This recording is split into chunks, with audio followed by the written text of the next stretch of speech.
recibirlo, doctor. Buenas tardes. Buenas tardes, Pablo. Un placer estar contigo también. Del mismo modo, en primer lugar, para simplificar y en definitiva intentar humanizar el concepto del Consejo que empieza a sesionar hoy en Ginebra, ¿de qué se trata esta trascendente instancia que se ha inaugurado el día de hoy? Sí, por supuesto, el Consejo de Derechos Humanos es el órgano especializado de Naciones Unidas en el tema de derechos humanos y tiene 3 periodos de sesiones cada año. Este es el primer periodo de sesiones de este año. Ocurre ahora entre febrero y marzo. Hay un segundo periodo de sesiones entre junio y julio y un tercero entre agosto y septiembre. Este es el periodo de sesiones número 52 en toda la historia del Consejo de Derechos Humanos, que es una instancia que reemplazó a la Comisión de Derechos Humanos, a la antigua Comisión de Derechos Humanos. Y este Consejo de Derechos Humanos este año es particularmente importante porque también se celebra el 75º aniversario de la Declaración Universal de Derechos Humanos. Así que hay especial interés de los estados en este año en el Consejo de Derechos Humanos y los avances que pueda lograr. De hecho, hoy contamos con la presencia del secretario general de Naciones Unidas, el señor Antonio Guterres, quien también hizo una intervención al lado del alto comisionado para los derechos humanos, el señor Tur, y de los estados miembros del Consejo y otros estados de Naciones Unidas que pidieron también el derecho de palabra.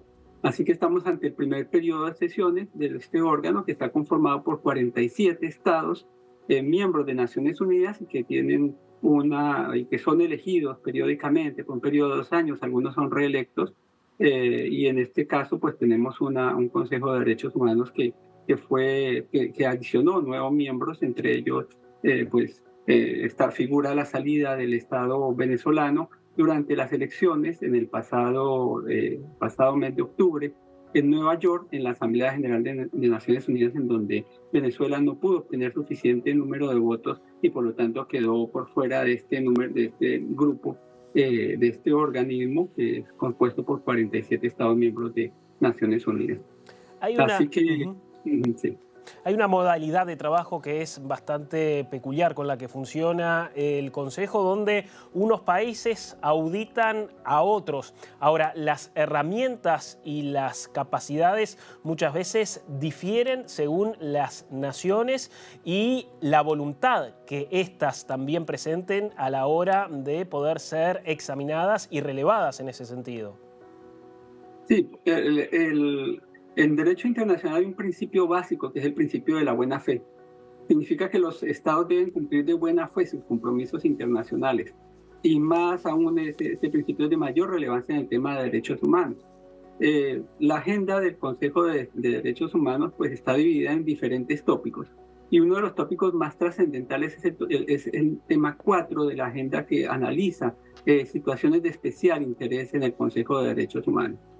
Y en ese tópico se encuentran situaciones como la situación de Venezuela, que es donde va a ser analizado este año 2 informes, en este periodo de sesiones, el 21 y el 22 de marzo, perdón, en donde se analizará el informe del Alto Comisionado de las Naciones Unidas en materia de cooperación con el Estado venezolano y también se analizará un informe de los 2 verbales, el del Alto Comisionado y el de la Misión de Determinación de los Hechos, sobre la situación de derechos humanos en el país.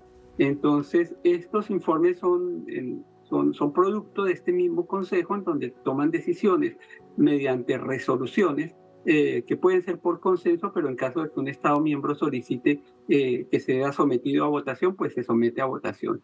Es el caso de la misión de determinación de hechos para Venezuela y en general de las misiones de determinación de hechos establecidas por el Consejo, en la medida en que la mayoría de estos estados donde se cometen graves violaciones a los derechos humanos, pues no aceptan de buenas a primeras que el Consejo de Derechos Humanos establezca mecanismos de investigación y monitoreo. Entonces, organismos como las misiones de investigación, que es el caso de la misión para Venezuela, pues se establecen mediante el voto, pero eso no significa, muy por el contrario, es una muestra de que el organismo puede tomar decisiones basadas en decisiones, en votación de los miembros, en donde se establece un mecanismo que debe ser aceptado por el Estado de buena fe. Ujú. pero no todos los estados lo aceptan y en el caso de Venezuela, pues el Estado venezolano no ha permitido el ingreso de la misión de determinación de hechos al país, pero esto no ha impedido que la misión realice su trabajo desde fuera del país como lo realizan otros mecanismos similares. Allí está una de las principales, si no la principal limitante que tiene el Consejo. Esta es una de las principales limitantes, por supuesto, pero no hay que olvidar que el Consejo forma parte de las Naciones Unidas y que muchas de sus decisiones pues trascienden más allá del mismo Consejo. De hecho, hay un mecanismo, por ejemplo, que también existe en el Consejo, o que es la revisión de la situación de intimidaciones y represalias contra quienes acuden a Naciones Unidas, en particular, por ejemplo, defensores y defensoras de derechos humanos. Así que en el Consejo, cada mes de septiembre se analiza un informe que es del Secretario General de Naciones Unidas sobre intimidaciones y represalias alrededor del mundo. Entonces, es un mecanismo de vasos comunicantes. Muchas decisiones de la Asamblea General, como la elección misma de los miembros del Consejo, pues tienen impactos en el Consejo. Las decisiones del Consejo tienen impactos en la Asamblea Nacional y, por supuesto, muchas trascienden al Consejo de Seguridad en caso de que el Consejo de Seguridad considere que debe intervenir en virtud en particular de su función de conservar la paz en el mundo.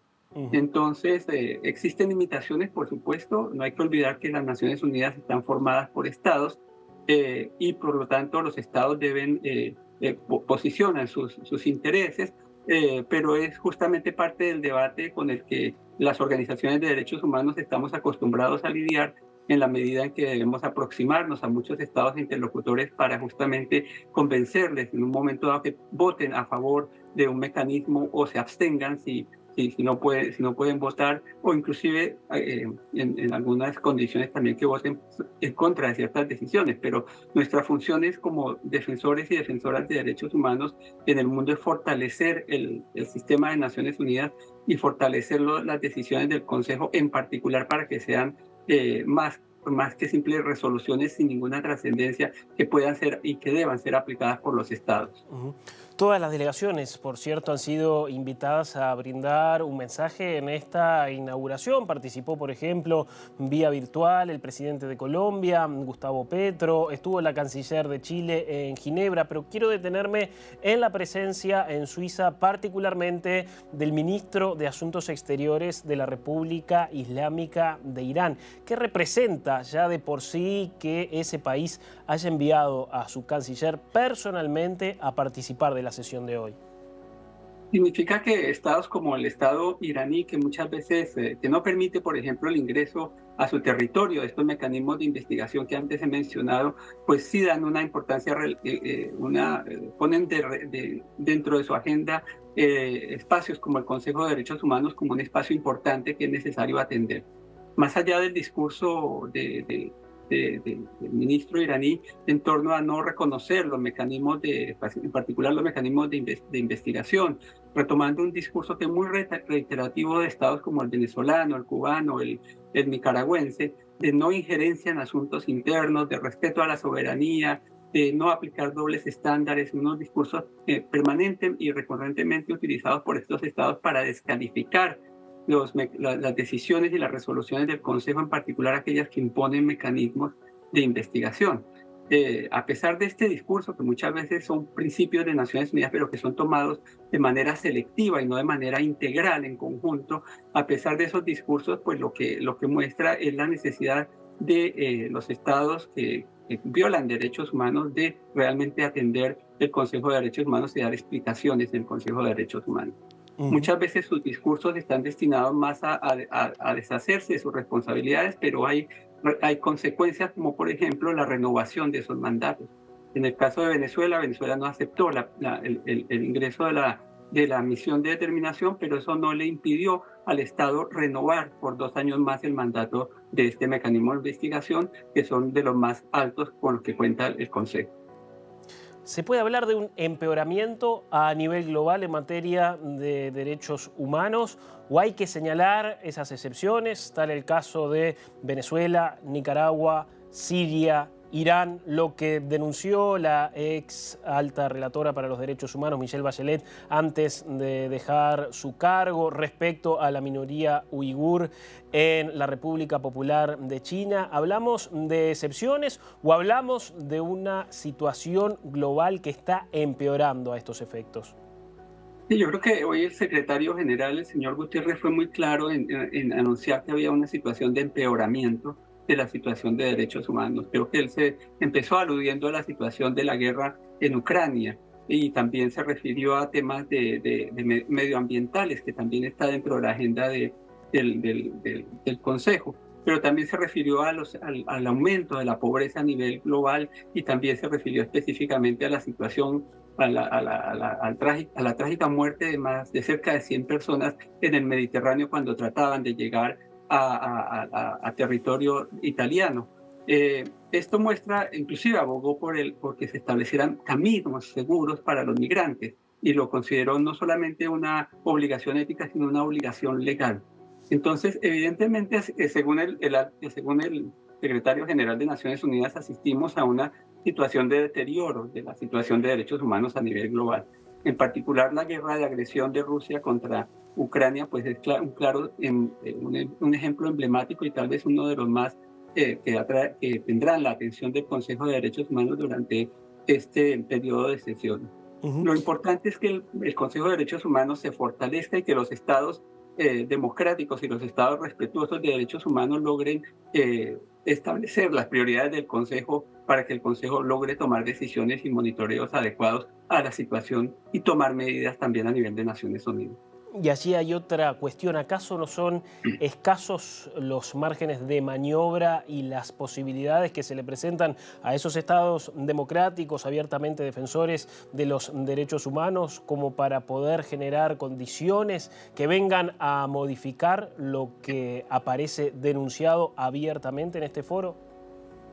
Sí, o sea, de todas maneras, lo que podemos decir es que en situaciones como la de Venezuela, la misma Nicaragua, por ejemplo, el Consejo ha logrado, mediante votación por mayoría, adoptar medidas para establecer mecanismos y para monitorear y llegar a decisiones mucho más contundentes. De hecho, no hay que olvidar que de todas maneras que todas estas decisiones no solamente funcionan con un criterio de vasos comunicantes dentro de Naciones Unidas, sino que además sus decisiones trascienden las Naciones Unidas. En el caso, por ejemplo, vuelvo a hablar del tema de Venezuela, el hecho es que la Corte Penal Internacional, el fiscal de la Corte Penal Internacional ha abierto la primera investigación en la historia de las Américas sobre crímenes contra la humanidad y es en el caso de Venezuela. Y en el último decisión del fiscal de la Corte Penal Internacional retomó los informes de la misión de determinación de los hechos para Venezuela. Esto es un mecanismo recurrente por parte de otras instancias como la Corte Penal Internacional de referirse a informes producidos por instancias de investigación de la ONU. La misma Corte Penal Internacional, por ejemplo, tomó también en el caso de Venezuela decisiones o informes de la Comisión Interamericana de Derechos Humanos, del cual el Estado venezolano no hay que recordar que denunció la Convención Americana, se salió del sistema interamericano y pese a eso los informes de la Comisión son tomados en cuenta también por la Corte Penal Internacional. Así que la fortaleza y el alcance de las instancias de derechos humanos y en particular del Consejo de Derechos Humanos va más allá del propio Consejo. Se trasciende en otras instancias de decisión que tienen capacidad, como en el caso de la Corte Penal Internacional, de investigar a los más altos responsables de las cadenas de mando, incluidos pues los más altos responsables de las Fuerzas Armadas y de las autoridades nacionales en Venezuela. Entonces, esa fortaleza, pues por supuesto, depende de los estados partes que puedan posicionar a través de los votos en el momento de las resoluciones las posiciones más progresistas en términos de avance del derecho internacional de los derechos humanos. En última instancia, quiero consultarle, como entendido en la materia, por su opinión respecto a la conformación del Consejo. Estamos hablando de 47 Estados miembros, algunos de ellos con cuestionamientos abiertos respecto al respeto a los derechos humanos. Hoy, por ejemplo, el caso de Cuba, de China, de Eritrea, todos ellos miembros de este cuerpo. ¿Entiende usted necesario que formen parte del órgano o preferiría verlos por fuera del mismo? Ese es un debate que se ha dado muchísimo, si los miembros de este tipo de estados con un récord de derechos humanos tan negativos deberían ser o no parte del Consejo de Derechos Humanos. Por supuesto que el mecanismo de selección debería ser mucho más riguroso y estos estados que tienen responsabilidades inclusive por casos que se podrían considerar como crímenes contra la humanidad o crímenes de guerra no deberían ser parte del Consejo de Derechos Humanos. Desafortunadamente el mecanismo es un mecanismo rotatorio, es un mecanismo en donde existen por grupos regionales y eso lleva a un sistema en donde por la vía del número de candidatos por región, pues estados como Cuba o el estado o China o Eritrea, que han mencionado también, terminan siendo miembros del Consejo e inclusive repitiendo el mandato como en el caso de Eritrea.